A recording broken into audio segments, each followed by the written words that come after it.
Negative emotion means you've become something that you're not letting yourself be.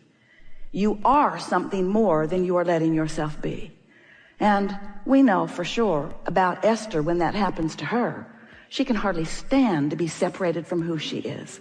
Nothing makes her more upset than to realize that she has become something that she is now not allowing, because the perspective she holds is not allowing her to be in that vibrational frequency. You are flesh, blood, and bony, you know that? And in your physicalness, sometimes you forget that you are vibrational beings. But tonight we will have a discussion about your vibrational nature, because unless you are willing to acknowledge your vibrational nature, and unless you are able to measure your vibrational relationship with the expanded part of you, you will never be able to control your vibration, and you will therefore never be able to be consistently in alignment, and therefore you will never be able to be consistently joyful. So a lot hinges upon you knowing a handful of things.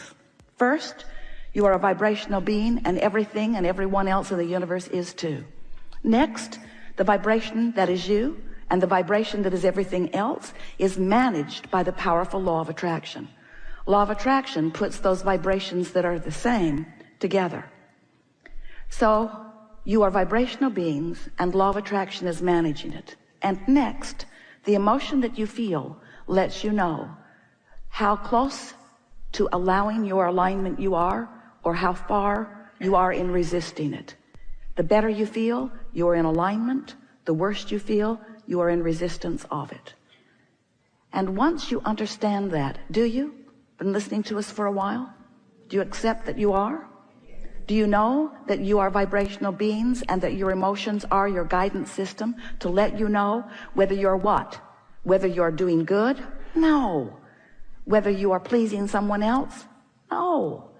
Whether you're vibrationally up to speed with the expansion that your life has helped you to carve out for yourself.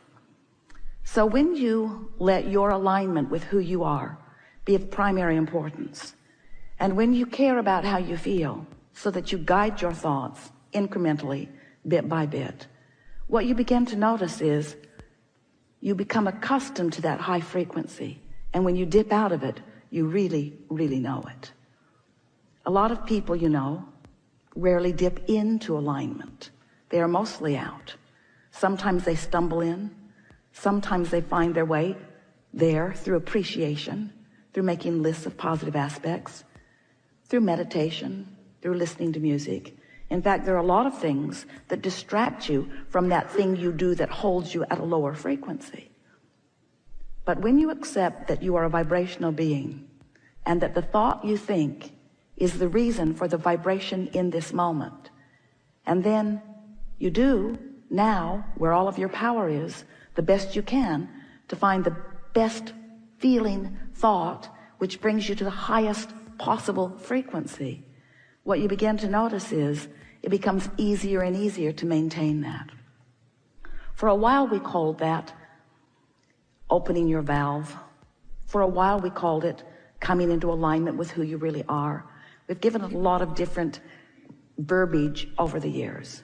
But what we really want you to hear tonight is that you have expanded beyond what you've practiced to maintain. And the more you practice to maintain that higher frequency, the better you will feel. Now, for some, that prize isn't quite enough. Oh, I'll feel better, that's nice. But what about the manifestation of the things that I want?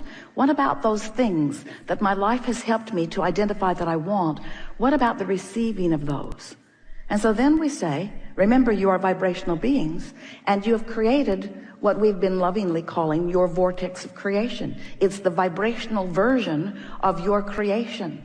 It's the vibrational version that precedes all manifestation.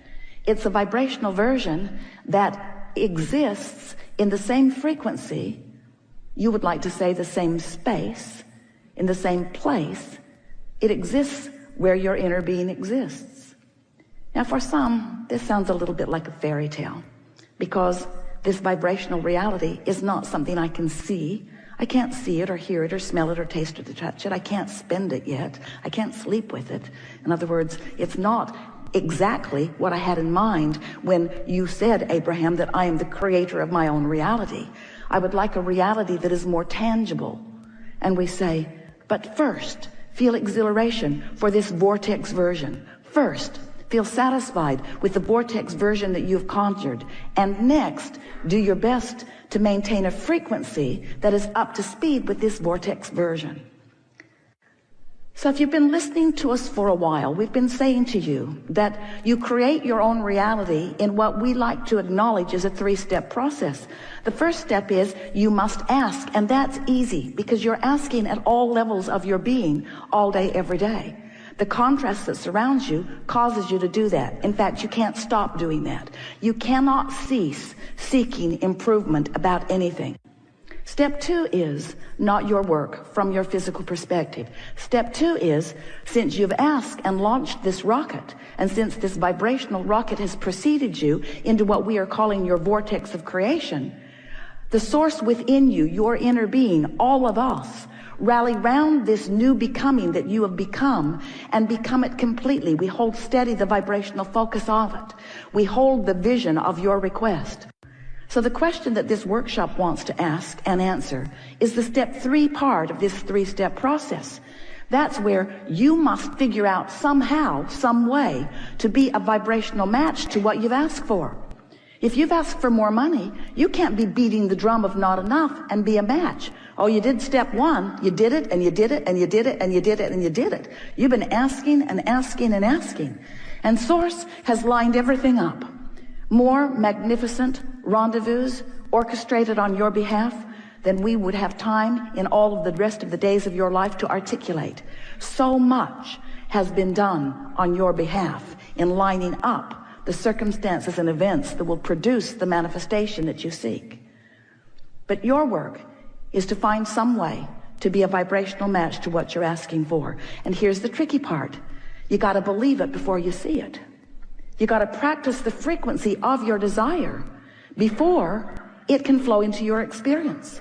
And that's what we are referring to as the preparation of your vibrational grid. Your vibrational grid, you know, like the grid that is like the frame of a house. It is the grid that will be filled in with the details later. You have a vibrational grid that equals your point of attraction, and you are standing in the middle of that grid all day, every day. And what is coming to you in every single case is a vibrational match, a perfect vibrational match, a perfect vibrational match.